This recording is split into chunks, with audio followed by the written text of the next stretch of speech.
翻嚟新聞時間，考慮參加行政長官選舉嘅唐英年出席一個由社聯主辦嘅論壇，佢被質疑唔了解基層嘅生活。唐英年同多個社福團體對話。我今朝早嚟呢，唔係為咗爭取你哋嘅選票嘅。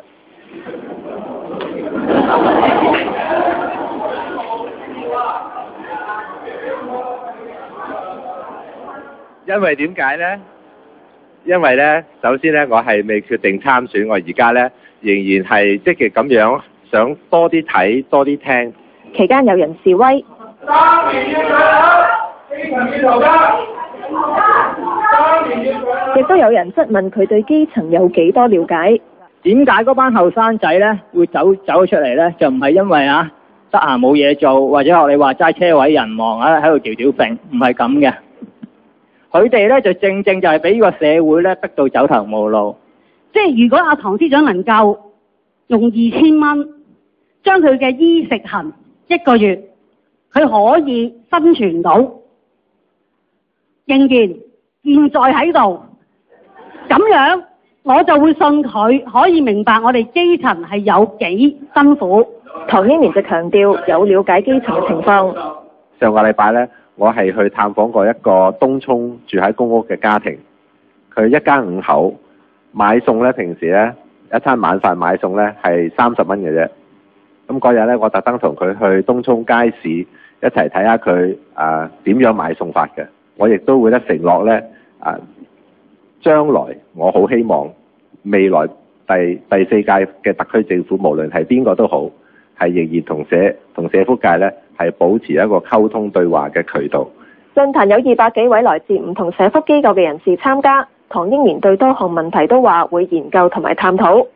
無線電視記者林超儀報導。行政長官曾蔭權中午參觀添馬艦新嘅立法會大樓，佢去到兒童學習室獲贈一本叫做《我要做議員》嘅圖書，又去到議事廳嘅公眾席試坐公眾座位。不過喺離開嘅時候呢，就唔小心棘親，差啲跌倒。之後曾蔭權就喺宴會廳出席議員嘅午宴，幾個議員着住6·4嘅汗衫，就表達平反6·4嘅訴求。最後呢，曾蔭權就同54個立法會議員喺木雕前面影翻張大合照留念。廣東省檢驗檢疫局話，當局已經加強對包括係供港食品嘅抽驗工作，並未發現不良添加劑個案。每年由內地供港嘅100萬噸鮮活食物、蔬菜、副食品等，都會由廣東省檢驗檢疫局技術中心嘅實驗室抽驗。當局08年用咗300幾萬引入20幾部先進儀器，唔單止加強對樣本抽驗嘅敏感度同埋準確性，亦都加大咗抽驗範圍，確保含有害添加劑嘅食品唔會流入市場。所以叫非法添加物的這個篩查技術，我們也在做這方面的研究，而且呢，就是在整個國家的層面呢，對非法添加物的這個檢測，也都已經是有初步的研究結果，就是說相當於撒大網，就是篩查。大範圍的篩查，看它有沒有出現可疑的東西。但係佢話難以主動抽查對人體有害嘅添加劑，只係能夠根據監管部門嘅指示進行抽驗。而目前喺出口本港嘅食物當中，就未發現不良添加物嘅個案。至於早前台灣嘅飲品同埋食品被驗出塑化劑超標，實驗室嘅負責人話，佢哋一直都有根據國家嘅標準驗塑化劑，暫時未揾到超標嘅個案。無線電視記者劉子欣喺廣州報道。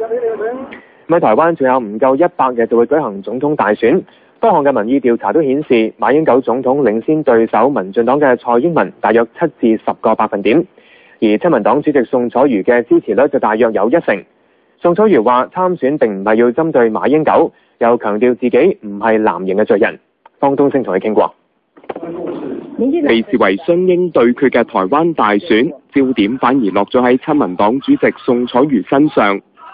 外界關注嘅參選可能會分薄馬英九嘅票源，令蔡英文不利。宋楚瑜接受訪問時反駁外界質疑佢係藍營嘅罪人。人民給予你這麼大的授權，給你那麼多的資源，你可以把它去做好，你都未去做好，這個才是藍營最大的這個罪人。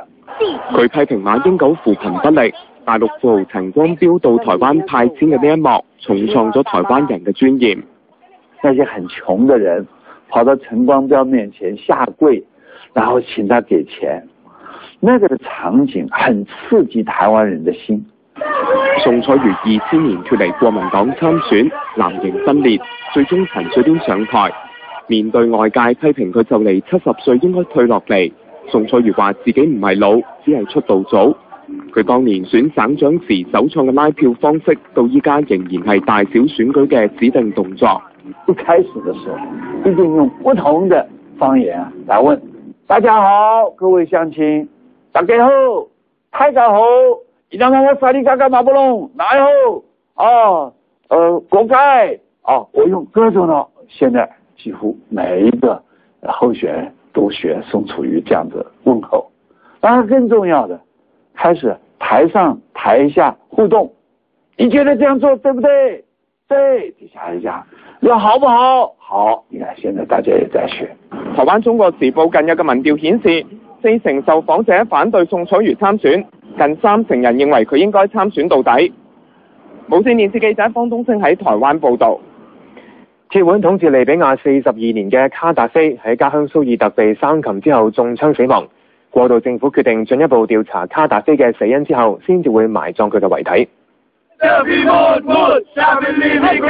係卡達菲家鄉蘇爾特，利比亞過渡政府部隊成員喺生擒卡達菲嘅地下水道旁邊慶祝。大批民眾聚集喺自由廣場，參與星期五嘅祈禱，並慶祝卡達菲之死。而卡達菲嘅遺體運到米蘇拉塔，佢嘅死因眾說紛紜。聯合國人權委員會要求徹查，又話關注卡達菲係咪被司法處決。利比亞全國過渡委員會決定押後埋葬卡達菲，以進一步調查死因同埋商討落葬安排。稱卡達菲嘅部落正同利比亞當局商討，能唔能夠交由部落喺秘密地點埋葬卡達菲。卡達菲係喺當地星期4朝早截路行蹤，佢同部下坐車離開蘇爾特嘅時候，車隊被北約戰機擊中。全國過渡委員會強調冇下令要殺死卡達菲。卡達菲被生擒嘅時候攞住手槍，冇反抗。當時佢又被中彈受傷，但佢嘅支持者同執政當局部隊駁火。卡達菲頭部中咗1槍，但未能夠確定嗰發子彈係嚟自卡達菲嘅支持者，抑或係執政當局部隊。卡達菲其中一個仔穆塔西奧亦都喪生。至於卡達菲第二個仔塞爾夫，有利比亞軍方發言人話佢受咗重傷，正喺米蘇拉塔西面城鎮斯利坦一間醫院留醫，情況危殆。無線電視記者葉正婷報道。卡達菲死後，外界又將焦點放喺利比亞重建所帶嚟嘅商機同利益。喺利比亞有重大投資嘅中國預計會同新政府合作。卡達菲時代終結，多個國家都認為標誌住利比亞進入新嘅歷史時刻。中國希望利比亞盡快展開經濟重建。我們希望利比亞盡快地開啟包容性的政治過渡進程。我們也希望利比亞能夠維護國家的統一和民族的團結。中方呢會繼續地支持利比亞人民恢復穩定和開展重建的努力。利比亞作為北非重要嘅產油國，歐美各國對當地嘅石油資源早就虎視眈眈。中國喺當地亦都有唔少投資。喺爆發內戰之前，大約有75間中國公司喺利比亞投資，涉及50個項目，包括興建道路同基建設施。而中國3大國有石油公司喺利比亞亦都有項目。有專家認為，中國政府喺利比亞內戰期間態度唔夠西方國家明朗。利比亞新政權成立之後，加強交流，減少經濟損失，係中國政府當務之急。亦都有評論指，中國肯定會有新途徑同利比亞新政府建立合作關係。長遠嚟講，中國係大國，新政府都會同中國合作。無線電視記者陳小燕報道。再休息一陣先啦，下一節翻嚟嘅周五手記，我哋會同大家介紹下水草造景。而體育方面，香港羽毛球代表黃永琪喺丹麥超級賽爆冷贏咗林丹，